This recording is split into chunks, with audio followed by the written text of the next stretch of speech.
Kami po sa Pinoy Palaboy, sa lahat ng mga magsasaka at sa lahat ng mga backyard racers, kayo po ang dahilan kung bakit mayroong pagkain sa bawat Pilipino. Sa mga nais po magsimula sa pagsasaka o kaya pag-aalaga ng hayop, una, dapat po may alam. Inanyahan ko po kayo na manood ng Agrisenso. Sa agrikultura, aasinso ka. At kasama natin sina Igday Badyang at Claritita tuwing Lunes hanggang Sabado, 1:00 ng hapon, live sa Facebook page ng Agrisenso sa Agrikultura. Siyempre, kasama ang ating mga produktong may puso para sa mga backyard racers. Ang King's Vita Plus Animal Feed Supplement, Panamox Caplet, at Panamox Forte, Intenso Premium, Intensio Power Stag, Intenso Plus, at ang Worms to Go. Kaway-kaway! Pagkatapos ng kapon, binaon ako sa hamon. Nais kong bumangon sa pangungot ng kapon. Alaga ko sa bukirin, palaging sakitin. Baboy, kambing at inahin, kulang sa vitamins. Ngunit buti na lang may King's Vita Plus, complete essential vitamins, probiotics, minerals. Ilipagin ko ang hangganan ng langit upang ang tagumpay aking makakamit. King's Vita Plus, ang aking hari, ngayon aking alaga ay laging healthy. King's Vita Plus ka na, King's Vita Plus ka na, King's Vita Plus ka na. Ilipanin ko ang hangganan ng langit upang ang tagumpay aking makakamit. King's Vita Plus, ang aking hari, ngayon aking alaga ay laging healthy. King's Vita Plus ka na, King's Vita Plus ka na, King's Vita Plus ka na. King's Vita Plus ka na, King's Vita Plus ka na, King's Vita Plus ka na, King's Vita Plus ka na.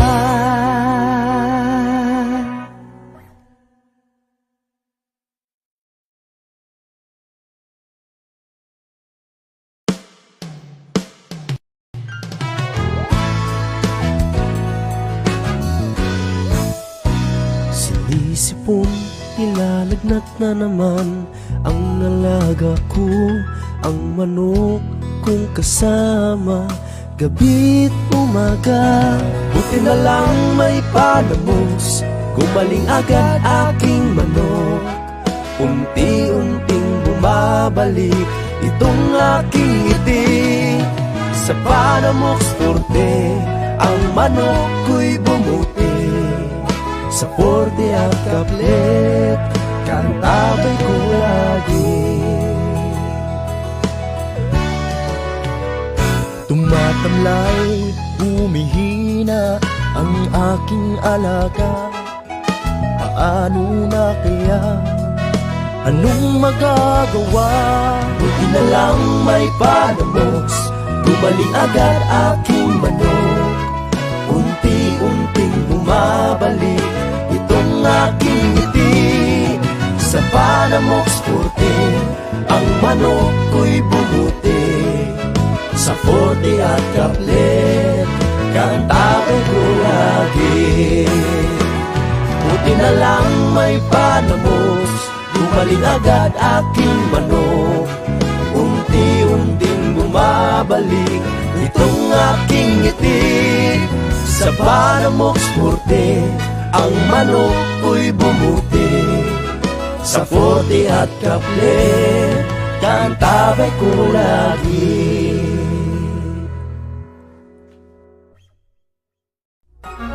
Labas nga impormasyon sa agrikultura, mga simpleng tips para sa mga mag-uuma, yaman sa kaumahan. Kita ka na, aasenso ka pa sa programang Agrisenso. Kauban si Inday Badyang o Claritita. Kini nga programa hatod kaninyo sa King's Vita Plus Animal Feed Supplement, Panamox Antibiotic Caplet ug Panamox Forte ug sa Intenso Premium, Intenso Power Stag ug Intenso Plus. Alright! Magandang araw po, Luzon, Visayas, and Mindanao. Andito nandito na naman ang inyong Clara Tita. Sabay-sabay po tayong matuto at umasenso kasama, of course, walang iba, si Manok Tambayan! Hello, good afternoon sa lahat dyan. Sa mga nanonood at saka nakikinig dyan. Correct. Kumusta naman, sir? Kumusta dyan sa General Santos City? Okay lang po ma'am, naging okay na yung panahon talaga kumpara nung mga nakarang linggo na napaka-ulan po. So okay na po ngayon dito. Masaya na yung ating mga manok kasi Correct. mainit na po ang panahon. O, di ba, nabanggit mo noon, sir, na maganda sa pangangatawan ng mga alagang manok is yung hindi masyadong maulan. Yung katamtaman, yung mainit. Tama ba? Di ba, Tama sir? po, Happy ma'am. sila. Oo. Yes po ma'am. Correct. Mas productive po sila ma'am sa itlog. Mas maganda sila mga itlog pag mainit. Correct. Oh, 'di ba? So mas maganda ang produksyon ng kanilang itlog pag hindi maulan, yung mainit. Oh, 'di ba? Yung mainit ang klima. Okay, ng inyong lugar. Tama, ma'am. So ayan. Hello pala sa mga nanonood sa atin ngayon sa ating Facebook page sa Agrisenso sa Agrikultura. Maraming salamat po sa inyong panunood. At saka sa mga nais pong magpa-greet or meron po kayong ipapa-shoutout or questions later on ha. Kasi po ay magbibigay ng magandang topic sa atin ngayon si Manok Tambayan, okay? But before that, i-encourage ko po kayo na mag-comment po dito sa ating Facebook page, sa ating live ngayon. Shoutout nyo po kung sino yung mga gusto nyo ipag-greet or sino pa yung gusto ninyong banggitin ko ngayon sa ating live. And special shoutout of course sa ating mga nanonood dyan sa Regional News Group RNG Luzon. Hello sa inyo dyan. Magandang araw po at naway nasa maayos po kayo na sitwasyon ngayon. Ayan. And of course, speaking of napapanood, tayo din ay napapakinggan sabay-sabay sa ating mga Kings Radio stations. Diyan po sa may Himalalod Negros Oriental, San Francisco, Agusan del Sur at dito po sa Davao Region. Ang ating Kings Radio, ang aking radio, ay. Magandang araw po sa inyong lahat. And, sir, yung nabanggit mo kanina yung magandang produksyon ng itlog. Mas magandang produksyon ng itlog when pag maganda Tama yung po, ma'am. klima. So, excuse me, Yes yung po, panahon. ma'am. Naano ko doon ha, nag-dry yung throat ko doon. Mas maganda. So speaking of, tawag dito ng mga itlog, yung topic mo today, sir, is ano yung diskarte para maparami yung mapapisa na itlog sa manok. So meron pa ng mga tendency pala talaga, sir, na hindi lahat mapisa Tama po ma'am, ang itlog. meron po talaga tayong diskarte dyan, lalo na sa pag-load sa incubator po. So may mga tayo dyan, ginagawa na diskarte. Oh, 'di ba? So, sa mga nanonood ngayon ha, abangan ninyo ngayon kung ano yung nagiging diskarte ni Manok Tambayan para maparami yung mapipisa na itlog sa kanyang incubator. Kasi of course, tatanungin natin siya later on kung ano yung magiging dahilan at saka ano yung mangyayari sa itlog na hindi mapipisa. Mamamatay na ba yan siya or pwede siyang kainin? So, ayan ha, I think tayo ay ready na para tawag dito, para matuto sa ibibigay na topic o ibibigay na informasyon sa atin ni Manok Tambayan. Okay, Sir Rian, take it away. Ayan, sa mga, kasi may mga kaibigan po tayo na nagko-comment sa ating YouTube channel at saka Facebook page po natin na nagtatanong kung bakit yung kanilang incubator o kunti lang yung mapapisa po nila. Una po dyan talaga, mag-umpisa po tayo sa mga breeders po natin. So hindi po pwedeng na dumiretso lang po tayo sa itlog. Dapat sa breeders po tayo mag-umpisa. Dapat yung ating tandang ay nasa po talaga yan. Kumbaga, ang isang tandang equivalent po talaga ng 5 to 7 po na inahin para quality po yung similya po na may produce. At the same time po, dapat maglagay din po tayo ng mga feed supplement po sa ating painuman po nila, pagkain po nila. Kung hindi po natin kaya na mag-provide po ng pure feeds, pwede po tayo maghalo po ng King's Vita Plus na ginagawa na din po natin yan para sa ganon yung produksyon ng itlog at saka yung similya ay maganda. So pag nakakolekta na po tayo ng itlog na galing po sa ating mga inahin, susunod na po dyan yung ating incubator. So, may mga kaibigan kasi tayo na nag-DIY lang po o gumawa lang po ng kanilang sarilang incubator. ang nangyayari po ay yung resulta nagiging kumbaga konti lang yung mapapisa kasi kulang po sa temperature, sa humidity yung sa loob ng incubator. Ang masuggest ko lang po talaga kung may kakayanan po tayo na bumili po ng incubator, mas maganda po na bumili po tayo ng quality o sa mga gumagawa po talaga ng incubator kasi nga templado na po yung temperatura ng incubator sa humidity at saka yung sa temperature po nila. Sigurado po na wala na tayong magiging problema. So papasok na po dyan yung ating collection po sa itlog na kung saan napaka-importante po talaga na yung itlog po natin na nakolekta po sa ating mga sa ating mga inahin ay dapat po na hindi po mainitan, room temp lang po talaga. Yung akin nilalagay ko po sa ating bodega na talagang hindi po mainit, sakto lang po talaga sa lamig. O yan yung aking style. At yung pinakamahaba po talaga na pag load ko po sa aking incubator para mataas yung percentage ng hatching o hatching rate ay nasa lang po 7 days lang po tayo para talagang madami yung mapipisa. Obserbahan ko din po kasi na kung lalagpas na po tayo ng 2 linggo bago tayo mag-load, nasa 50 to 60% na lang po yung hatching rate. So napakalayo po sa 1 week na nasa 80 to 90%. O kung ako lang po, kung tayo po ay magpaplano po, mas mabuti po talaga na i-load natin ng maaga yung ating itlog na hindi po lalagpas po ng 1 linggo. Ayan, sa mga kaibigan po natin dyan na nakikinig, mga nagtatanong at may mga wala pa pong idea kung ano pong style sa pag-load ng ating mga itlog sa ating incubator. Yan po, kung may mga katanungan po kayo, pwede na po natin sagutin ngayon po. Ayan.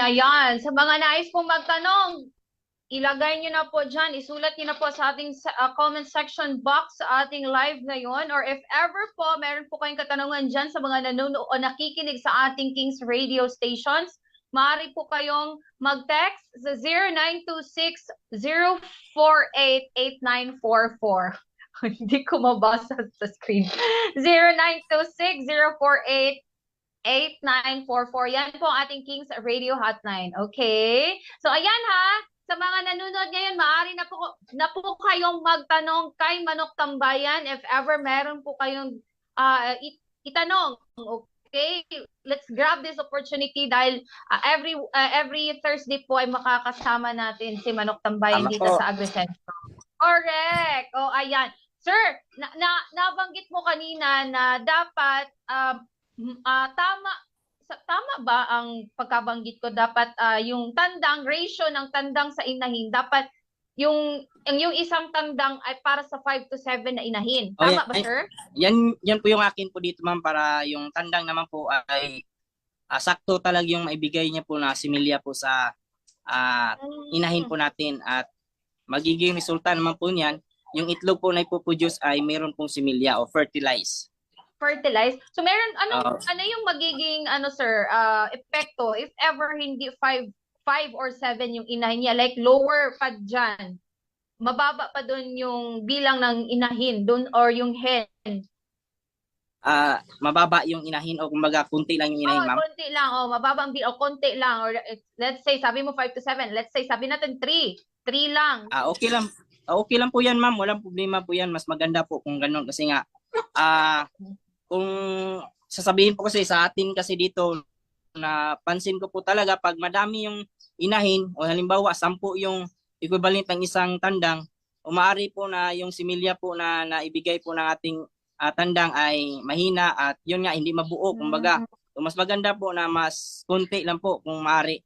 Sakto na po yung 3, ma'am, mas maganda na po yung resulta ng itlog na po ng ating inahin o makapag-produce ng magandang may similya po talaga.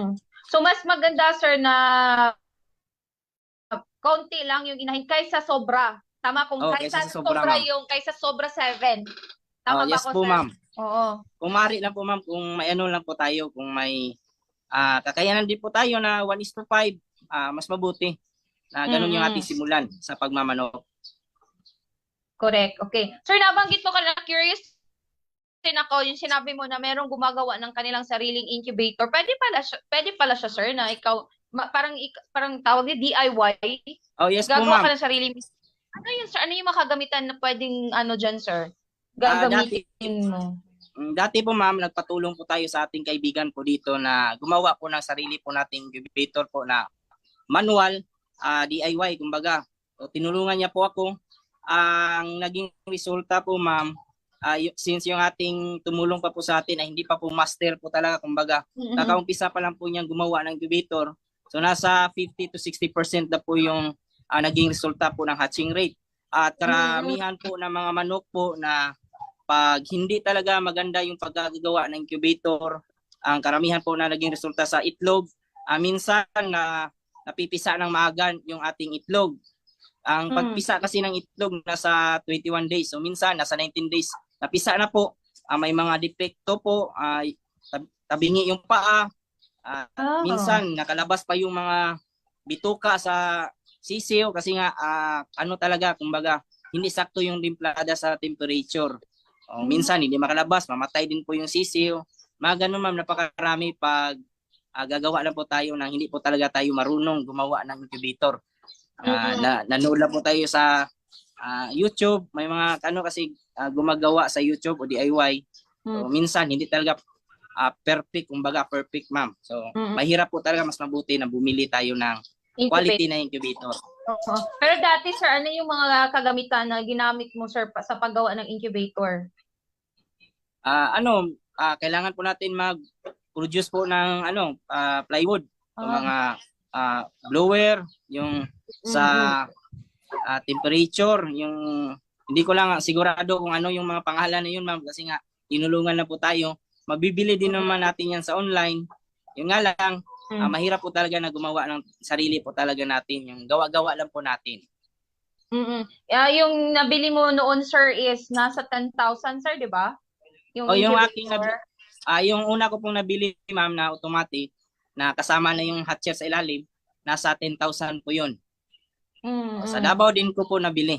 Kumbaga, mga gumagawa na po dyan sa Davao ng mga incubators. Ilang loads of eggs na yun siya, sir? Yung sa 10,000? Nasa 120 capacity yan, ma'am. Yung hatcher, nasa 100 yung capacity. Okay. Ayan. So, isa din sa ano mo sir, nakuha ko kanina para maganda yung dapat maganda yung quality ng similya sir no ng tandang para maganda yung pagpisa ng itlog. Yes po ma'am. Pwede din ma'am po tayo magbigay ng intenso. Intenso tablet na pang may ginseng talaga. Yung premium, premium ba yun sir? Intenso premium. Yes po ma'am, yan.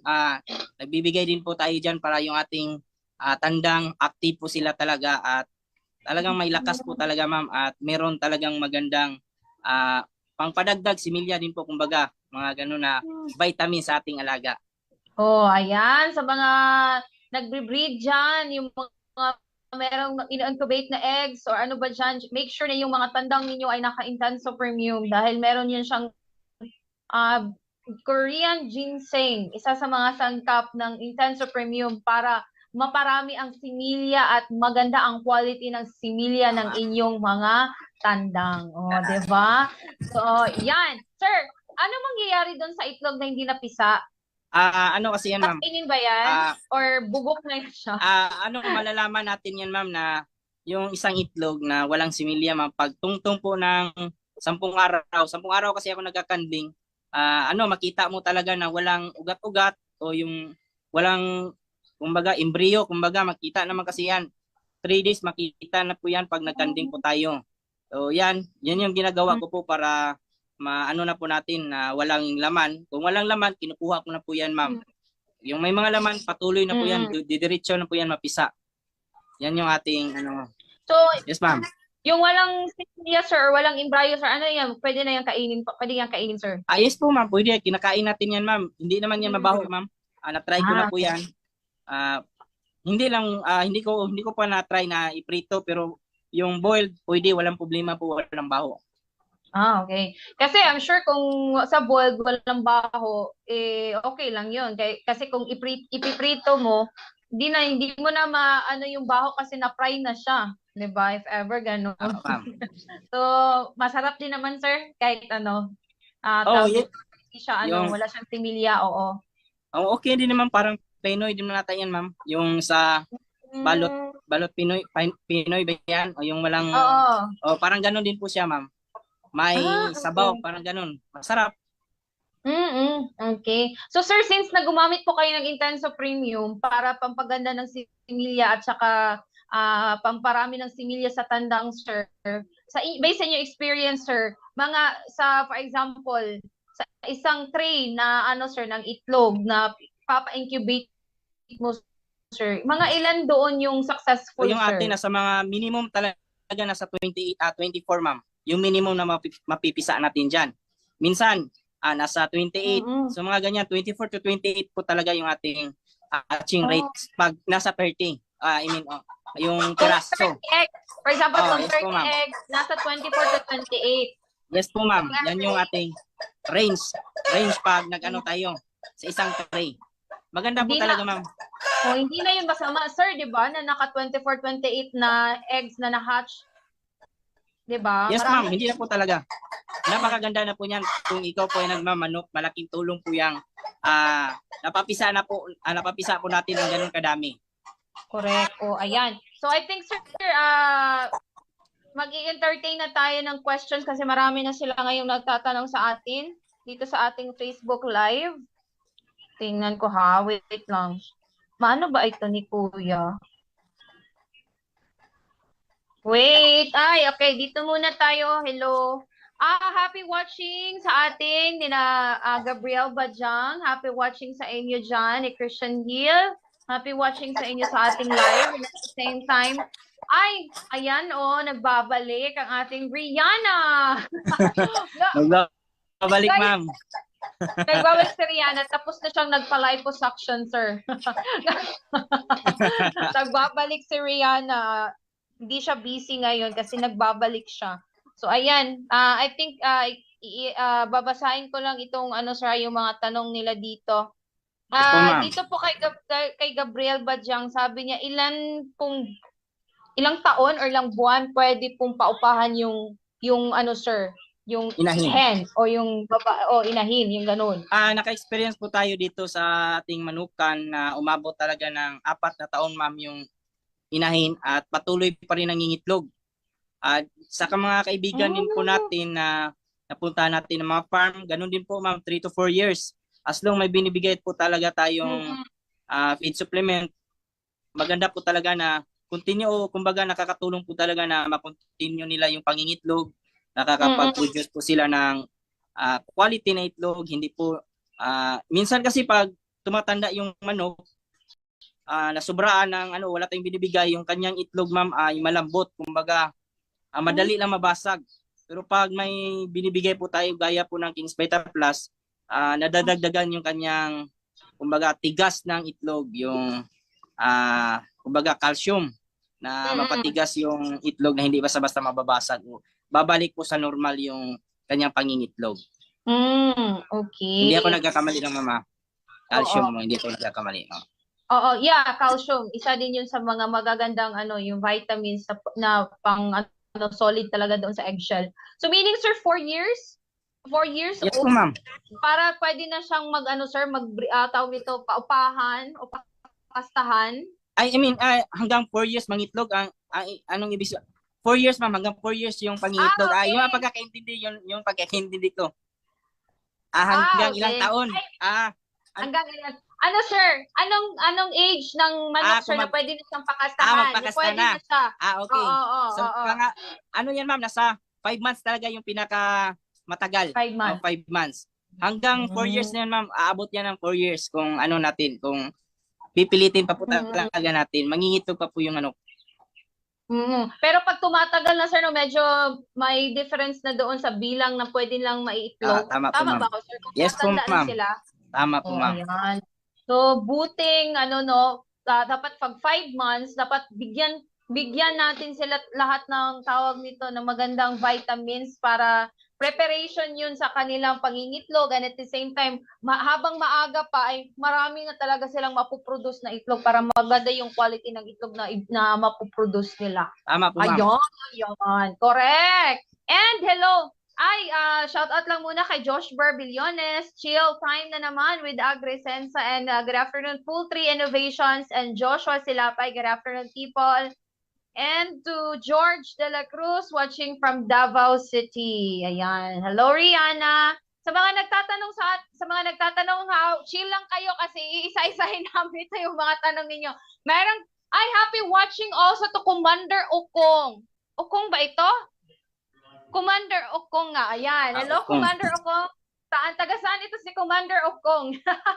Hello sa iyo, Commander Okong. Sabi niya dito, sir, gani okay kaayo ni kay makakuha na putag bagong idea. Ay, salamat. Sabi Salamat. niya, Yan. okay daw kasi makakakuha siya ng maraming idea kay Manok Tambayan. O, Kung diba? may mga Commander tanong dyan, Okong.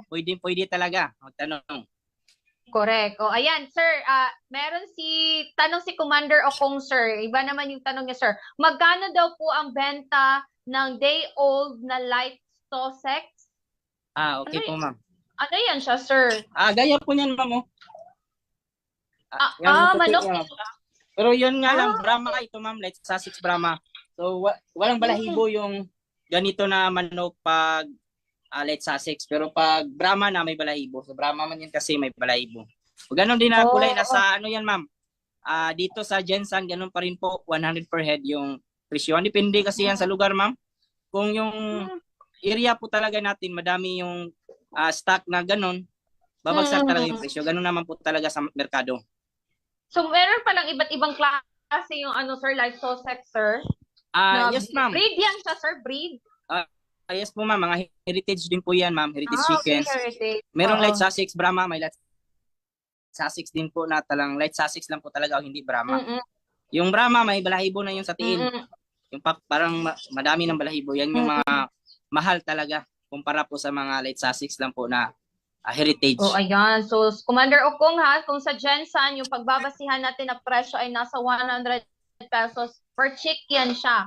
Ng a day-old child. Day-old light Sussex. So, ayan na breed.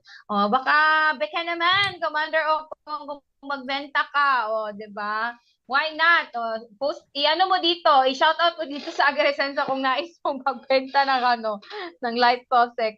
Ayan, meron ding question si Billy Joe Santos. Hindi ko na makita yung kuya. Saan na yung question mo? Wala. Saan yung question ni Kuya Billy? Ito. Totoo ba? Ito yun, ma'am. Totoo ba na Ayan, oo, kung sir. mabasa ang itlog, hindi na mapisa? Ayan, sir. Totoo ba yun, sir? Base lang po sa ating experience, ma'am, pag yung itlog po nabasa, kung saglit lang naman o lilinisan lang po natin, mapipisa pa po yan. Pero kung nakababad yung itlog sa matagal na oras o kumbaga nababad talaga ng sobra, yung inabot na isang araw, posible po talaga na siguro hindi na yan mapisa kasi na-experience ko na din po yan na yung itlog sa ibaba ng lupa, yung nangitlog siya, hindi ko nakita yung ating mga manok. Nung umulan ng isang araw talaga, nabasa, at yun nga, niload ko sa incubator ay sa 10, 2 lang po yung napisa, ma'am. O konti lang po talaga. Kumbaga, swerte nga lang tayo kasi nakapapisa pa po tayo. So meaning may epekto talaga, sir. Baka sir, naapektuhan na yung Yes po, ma'am. yung similya sa loob or Yes, too much malaki po talaga. too much exposure na sa cold or ano ba yun? Hindi natin alam kung ano ano yung rason doon. Yes, ma'am. Malaki talaga yung chance na hindi mapipisa. Ayan. So, based dun sa mga previous natin na mga episodes, sir, doon sa mga topic mo, di ba dapat, sir, within 5 days, dapat napasok na yan siya sa incubator? Yes 5 po, to ma'am. 7 days, sir? Pinakamatagal ko po talaga dito sa ating manuka, nasa 7 days lang po, ma'am. Yan yung pinakamatagal. Nasa range lang po tayo ng 5 to 6 po talaga. Pero pag kinulang yung itlog, kumbaga hindi pa sakto, pinapaabot ko po ng 7 days po, tsaka pasok agad sa incubator. Kasi kung lampas na doon, sir, malaki din ang chance na maapektuhan din yung rate, fertility, tawag ito? Yung hatch rate, ma'am, o kumbaga yung nauna rate. kasi na itlog na napisa na itlog, malaki yung chance na baka mamatay yung similya dahil sa tagal. O ganun talaga yung naging naging obserbasyon ko sa ating manukan pag natagalan yung itlog. Okay. So what if, sir, nakita mo na yung itlog tapos ilagay mo sa incubator, okay lang, sir, yung kakalabas lang? Pwede ma'am, walang problema po yan. Halimbawa, nag-load ako ngayon, kinulang pa po ng 10. May nangitlog na 10 po sa ating inahin. Pag itlog lang po niya, pwede na po natin i-load yan sa incubator, ma'am. So Okay. Majority sa 10, ma'am, mapisa po talaga yan. Okay, no? At least dapat dapat din talaga na may advantage din talaga, sir, na kung nakatutok ka tapos nakatutok ka sa yung mga manukan, lalo na kung nangingitlog sila. So at least makuha mo agad yung itlog na napoproduce nila. Alright. Tama, ma'am. Oo. Meron dito na isulat si Rihanna, sir, o yung tawag nito yung do it yourself na incubator. O yan, may mga kagamitan na nabanggit siya, itong container, heater, thermostat, humidity control, thermometer and hygrometer, egg turner, and candler. Tama yan, ma'am. Depende yan, ma'am, kung manual lang kasi konti lang yung natin. Kumbaga, konti lang yung materialis. Pero pag automatic, meron tayong mga turner, mga ganun. O hindi po natin alam kung paano gumawa ng ganun na automatic. Mahirap kasi kumpara po sa manual lang. Hindi ko alam kung ito si Rihanna ay nagmamanok ba talaga yan siya or nagre-research lang siya. Kung nagre-research ito si Rihanna, ay hindi siya busy ngayon. May time siya sa pagre-research niya. Tama, ma'am. Correct. O, ayan. If ever meron pa kayong mga tanong, pwede pa tayong magtanong kay Manok Tambayan, or i-text nyo lang sa mga nakikinig sa atin ngayon sa ating Kings Radio, text nyo lang sa 0926-048-8944. Ayan. Sir, merong nagtanong lang yung classmate ko dito. Sabi niya, sir, mayroon po ba daw, magkaiba po ba daw ang hatchery rate sa iba't ibang breeds or same lang yun siya, sir? Hatching rate sa incubator, ma'am. Oo, hatching rate. For example, sir, ito yung breed, Rhode Island Red, Decal Brown. May magkaiba ba yung hatching rate nila, sir? Hindi, ma'am. Depende po talaga yan sa incubator talaga, tsaka yung itlog na pinoproduce ng isang inahin. So, yun nga, mas mabuti po talaga na yung sa incubator po natin sakto talaga yung temperature po niya. Yung temperature kasi ng ating incubator, ma'am, nasa 37.3 to 37.8. So yan yung range po niya. So pag mag-init po siya, diyan lang po talaga banda. Lang siya, hindi nalalagpas kumbaga. At yung humidity naman po nasa 50 to 60 sa seater. Sa hatcher naman po, same din po ng temperature sa seater. Yun nga lang, magkaiba na po yung humidity sa hatcher na nasa 70 to 80% na po. Kailangan kasi ng tubig na marami, kaya magre-range po tayo sa 70 to 80%. Correct. Oo, ayun. So ano yan siya, sir? Yung incubator mo siya, sir, ano ba yan siya? Computerized or ano ba yan siya? Ano para naman? mag-adjust ka. Para ka mag-adjust ng temperature. Kasi kung sabihin sir? Talaga siya, ma'am. Kumbaga, naka-calibrate na po talaga siya. Naka-set up na po talaga na hindi ilalagpas, hindi bababa. Kung may problema ka man, pwede mo tawagan yung gumawa para siya yung mag-adjust o kung ano man yung dapat niya gawin para mabalik po sa normal po na temperature or di kaya sa humidity. So, yan. Pagbili po natin ng incubator, yun nga, kung bibili man tayo, doon tayo sa kilala, bahala, mahal, basta importante, quality yung ibigay sa atin. At may service po na kung sakaling may problema, pupunta sila sa iyong manukan para solusyonan yung problema mo. Parang ganun lang, ma'am. Correct. O, ayan. Kasi kung sabihin natin sir, sabi mo 37.3 to 37.8 yung yes, range. Yung range ng init. Mainit na yun, sir, no? Mainit na yun, di ba? Yes, ma'am. Ayun, yun minsan nga sa atin dito, ma'am, umaabot yan ng 38.4 pag mainit yung panahon kasi yung plywood mag-reflect kasi sa ano, yung hindi pa natin nilagyan ng kisame yung ating budiga.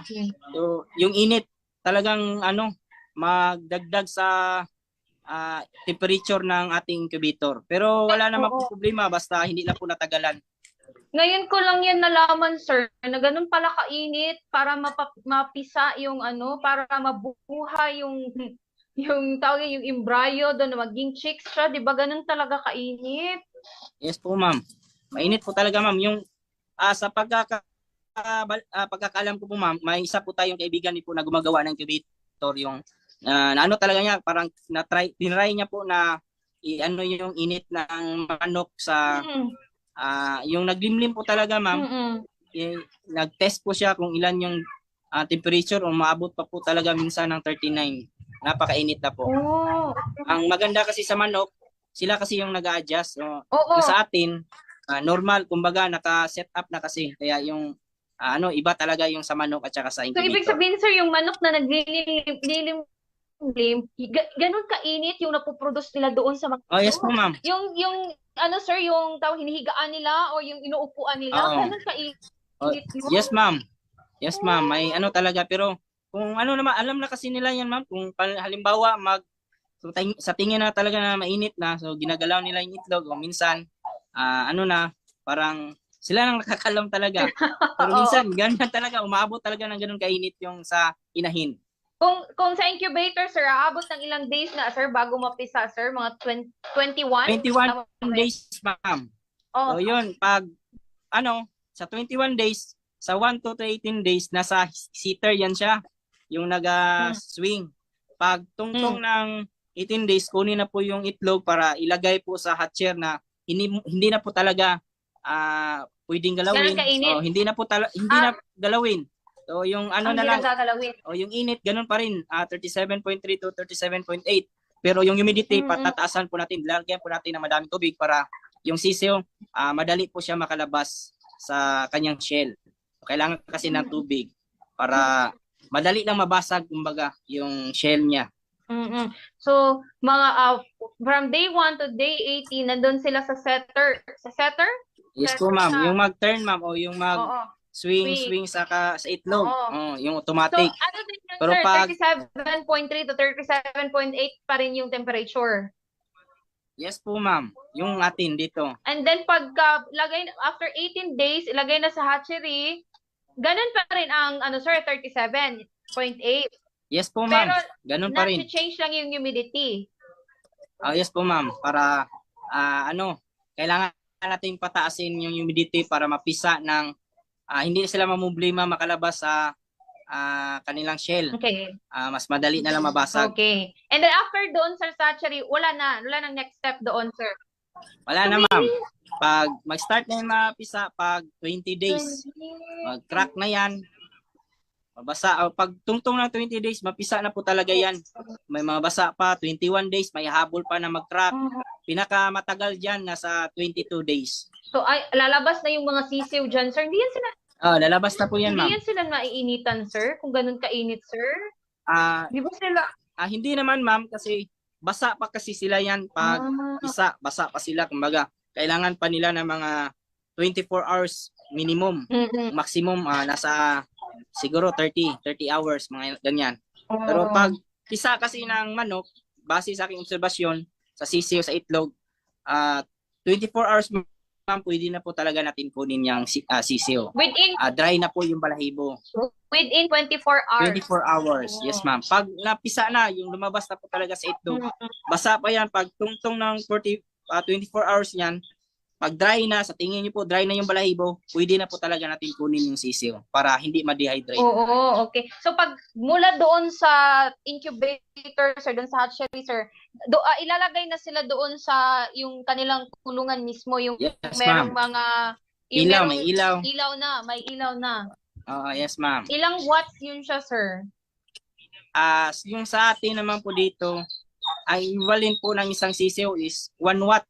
Kumbaga, sa 50 po na sa 50 po na sisiw, 50 watts yung gamit ko po. So depende din po sa kulungan kung gaano kalaki at saka gaano kaliit. Kung maliit kasi mainit, so pwede natin na bawasan yung yung ilaw ng init. So pag malaki, so doon tayo sa 50 po talaga. Equivalent ng 50 na sisiw. So sir, pagkalagay doon sa kulungan nila sir, pwede na ba yan sila kakain sir ng patuka? Oh, diretso na yan ma'am, kakain na po yan. Pag lapag po ng sisiw, meron ng ano dyan, feeds, kakain na po yan agad. Gutom yan sila eh. So kakain, iinom. So yan, pagdating dyan, yung sa ating painuman, nandyan palagi po talaga yung Intenso Plus po natin para sa sisiw. Okay. Yan, iinom po sila yan. Dagdag electrolytes po sa kanila para pag nakainom, maliksi po sila o talagang energetic kumbaga. Meron din nagtatanong sir kung sa sisiw ba sir, pwede na siyang lagyan ng King's Vita Plus yung patuka nila. Pwede din po ma'am, walang problema po yan. Ay, haluan po natin yung kanilang feeds.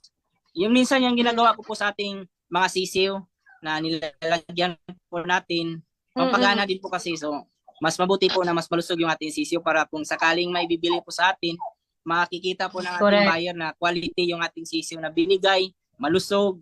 At yan yung balikan po talaga tayo. Ayan, o diba? Of course, natulong na rin yan ng Intenso Plus at saka King's Vita Plus Animal Feed Supplement para mabigyan ng sapat na nutrisyon ng inyong mga sisiw at dire-diretso ang kanilang paglaki at mabilis ang kanilang paglaki, o diba? So walang, kumbaga kung magkakasakit man sila, hindi gaano parang tawag dito. Madali lang pagalingin, kumbaga. Oo, madaling pagalingin, madali silang makaka-recover kasi nga yun. Dahil na yun sa presensya ng King's Vita Plus at Intenso Plus sa kanilang katawan. Yes, ma'am. Tama, ma'am. Correct. Sir, merong tanong si Commander Okong. Taga saan ka ito si Commander Okong, no? Sir Manok Tambayin, magkano rin po ba sa inyo yung sisiw na light Brahma na week old? Week old din naman yung tanong niya. Okay. Base lang po sa ating mga kaibigan po na napuntahan, nasa 200 per head, ma'am. Yung 200 per head naman. 200 per head. Yung presyuhan po dito. May mga kaibigan kasi tayo nag-alaga ng gano'n na klase na manok. Naitatanong din po natin kung magkano yung presyuhan para doon tayo babagay at yun para happy ang lahat. Kumbaga kung magmura kasi yung iba, yun nga, mapiktuhan din po yung iba. So dito sa Jensen, 200 po yung week old po. 200 ang week. So sir, yung sisiw ba sir, kailan siya pwedeng maibenta? Like for example, kaka-hatch lang niya. Mga ilang days yung hihintayin mo para pwede mo silang maibenta na? Base lang po sa atin dito mama, wala yung ating mga customer kasi mga buyer. Pag interesado nila bumili ng day-old ma'am, nasa incubator o halimbawa, kukunin pa po natin sa incubator. Kung gusto nang bilhin, pwede natin ibigay agad. May customer po ako dito. 100 na yun, sir. 100 per yes, ship. ma'am. May mga customer ako dito na yung atat na bumili. So, yun nga, sinabihan ko na di-old pa lang, natin, kunin pa lang natin satcher. Kung papayag siya, pwede natin ibigay. So, walang problema naman po, ma'am, pag yun ang bibilhin po natin, malulusog din naman po yan, makikita din naman po natin. O papipiliin natin kung gusto nila.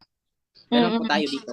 Pero kung ikaw, sir, sa tingin mo, sir, ano yung magiging advice mo, sir? Dapat ba yung day old or week old na lang yung kukunin nila?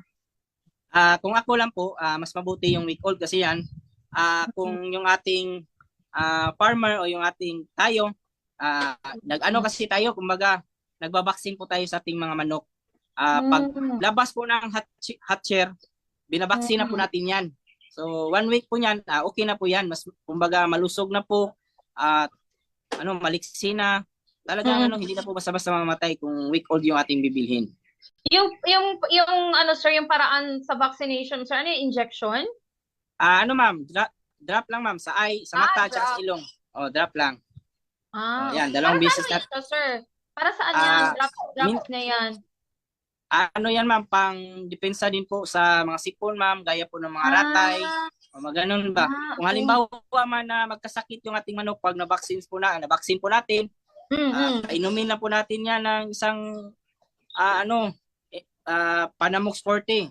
Kinabukasan yan, madali na lang sila makarecover o kumbaga mag-dry agad yung kanilang sipon. So ganun po tayo dito. So meron. Sir? So meron din pala talagang tendency, sir, na pag magbabaksin ka sa mga sisiw mo, ay lalabas yung sakit nila, sir? Hindi, ma'am. Kumbaga, ma'am, halimbawa may virus na pumasok kumbaga, madala lang. Minsan kasi nasangin na yung virus. O minsan dahil po sa lamig, di natin mapansin, magkasipon po sila. Pag nabaksin natin yung ating manok, ano na po yan, pag nagbigay tayo ng Panamox Forte, wala yan, madali na lang gumaling yung ating mga manok. Epektibo din naman po yung ating binibigay po sa ating mga sisiw po na pang-antibacterial po. Ayan. So within 1 week, sir, nagbabaksin ka na doon sa mga sisiw mo. Yes, ma'am. So, yan yung ating pero ano. hindi na yan naabot ng after 1 week. Dapat within that week na, for example, nagka-hatch siya ngayon. So, dapat kinabukasan or bukas, magbabaksin ka na. Yung sa akin dito, ma'am, depende din po. Kung halimbawa, madami yung ating sisiw at may coming pa po na mapipisa next week, yung aking ginagawa ko, iniisa ko na lang po yung kumbaga yung mga nauna hindi ko muna i-vaccine. So dito na tayo sa huli kasi may mapipisa din po para sabay lahat po at makatipid din po tayo. Ganon din po. Isahang effort lang. na lang. Yan ma'am. Correct. Isahang effort na lang. Kasi ano din 'di ba para less effort na lang din sa iyo at saka ano sir makakasiguro ka na okay lahat yung pagbabaksin mo sa iyong mga sisiw. Ayan. Tama, Pero tama. after 1 week ba, sir, hindi na yan siya hindi na pwede mag-vaccine sila after 1 week? Base sa atin kasi dito, ma'am, meron tayong 5 po na program sa pag-vaccine. 5 vaccines po yung ating ginagawa sa ating mga manok. So, yung una po talaga, sa unang araw o 2 araw, nagbibigay po tayo ng B1 plus IB. So, sa susunod na linggo, nagbibigay naman po tayo ng gumburo. Gumburo. Pangatlo na linggo, pangalawang linggo or 15 to 17 days, nagbibigay po tayo ng Lasuta plus IB. Sa 23 to 25 days, nagbibigay po tayo ng Fowlpox vaccine. At yung 37 days, yan yung injectable po na kumbaga Coryza vaccine. Yun, mahal po yun. Mahal. Dapat talaga, sir, no, na malaki-laki din yung budget mo. Dapat mag-ipon ka talaga. Kasi kung hindi mo siya bigyan ng vaccination, ganun na programa, ikaw din ang magsasuffer, di ba? Kung magkakasakit yung mga manok mo. Tama po, ma'am. Pero pwede din naman po makasurvive yung ating mga manok, ma'am, na hindi po tayo nagba-vaccines. Nagbibigay tayo ng vitamins. Yung nga lang, kailangan po talaga natin ng kumbaga biosecurity sa ating area po. Hindi po basta-basta tayo magpapapasok po ng mga nagmamanok din po na may manukan, baka may virus doon sa kanila, bacteria, madala nila sa atin dito.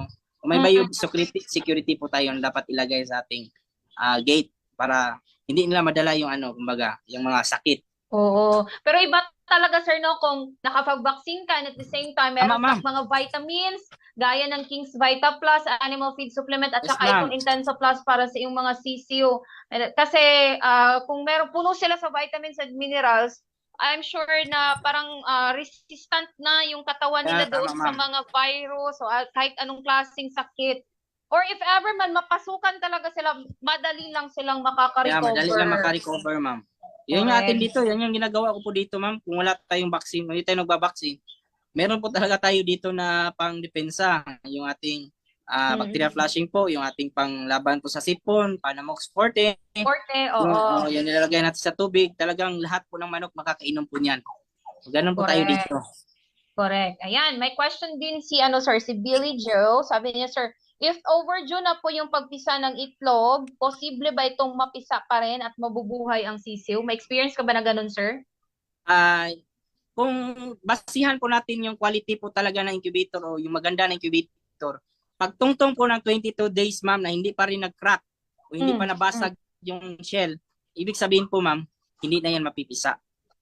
O minsan, binabasag ko yung itlog, makita man natin patay na po yung sisiw talaga. Okay. Patay na po yan, ma'am. Pag lumagpas na po ng 22 days na hindi pa nag-crack, so ibig sabihin, dispose mo na yan, hindi na yan mabubuhay o kumbaga patay na yung sisiw talaga sa loob.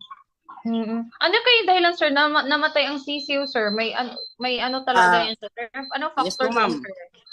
Posible kasi din, ma'am, na yung itlog, yung similya mahina kasi matagal na load.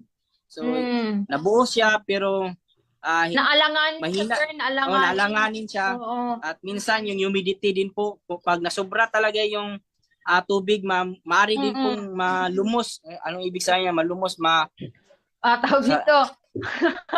Ano na yan, sir? sa Tagalog, ma'am, basta malumos na siya, ma'am. Dili na siya ka-crack sa itlog. So, posible mamatay na talaga yung, o mamamatay yung sisiw talaga. Pakitulong naman po. Ayaw Tagalog ng malumos dyan. Ano yan ay? Hindi ko rin sir. Hindi ako nakapag-prepare doon, ha? Ayan ha. Anong Tagalog ng malumos? I-chat na dyan sa comment section. Limot na po sa malumos. Nice one. Sabi naman ni DJ Zitart, malinis. Nalunod daw. Nalunod. Parang nalunod, ma'am. Nalunod siya doon sa tubig, sa loob ng niya, sir. Sa loob ng shell, ma'am. Hindi siya nakalabas. Nasubraan.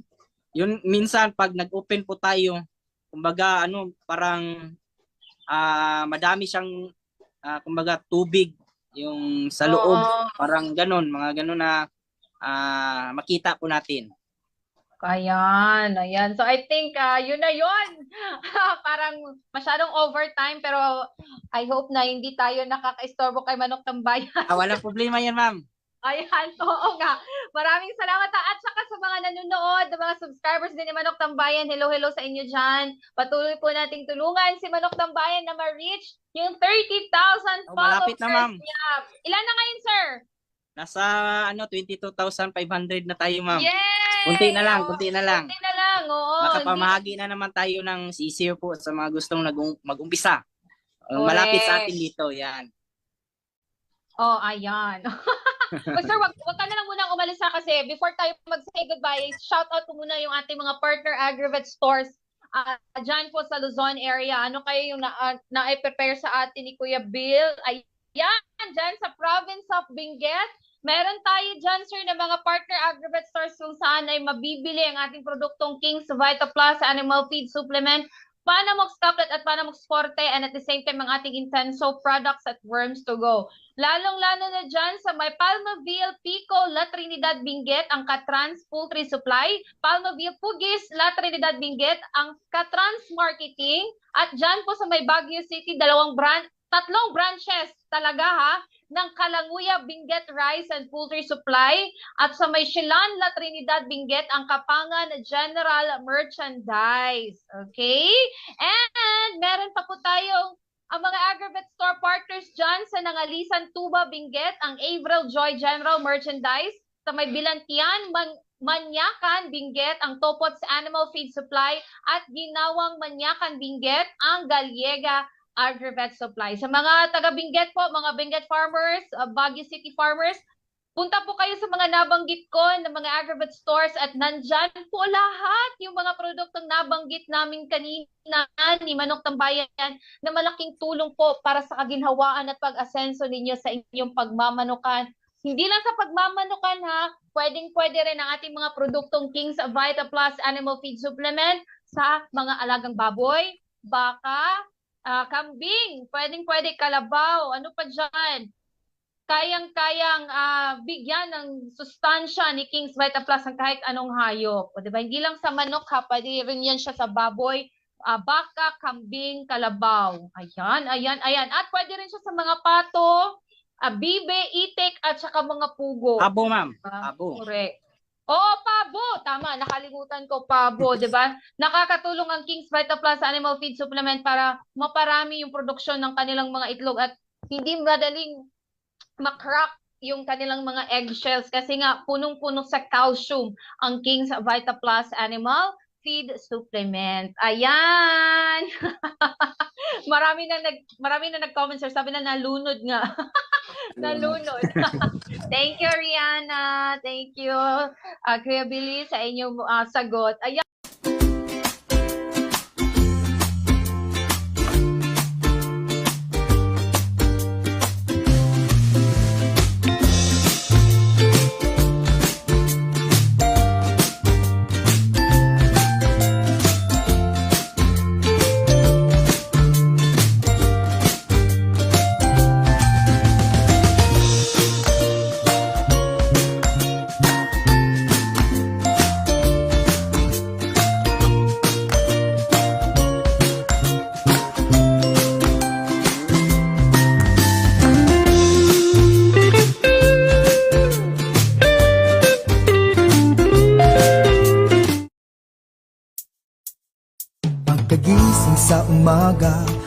laging tulala dahil sa sabungan ay talo na naman. Pare, huwag problemahin dahil problema mo'y sasagutin. Pare, manok mo'y painumin ng intenso panalo. Manok mo'y agresibo, palaging panalo. Sa intenso panalo, ang manok mo'y walang talo. Subok at sigurado, tunay at garantisado.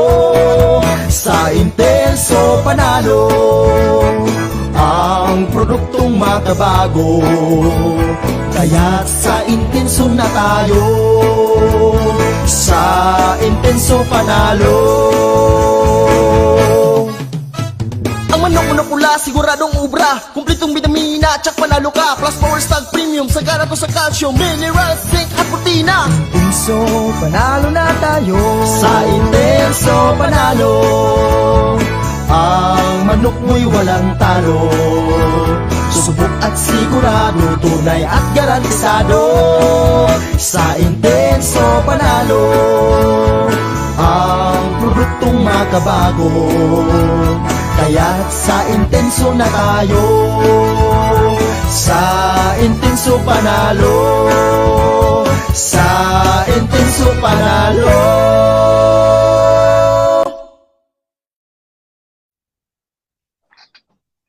Ayan, pagpasensyahan nyo na po yung ating technical problem kanina, pero I'm sure na nakantawad pa rin kayo sa ating programang Agrisenso, sa Agrikultura Aasenso Ka. And before we say goodbye, any message po, Manok Tambayan, sa inyong mga followers and subscribers out there?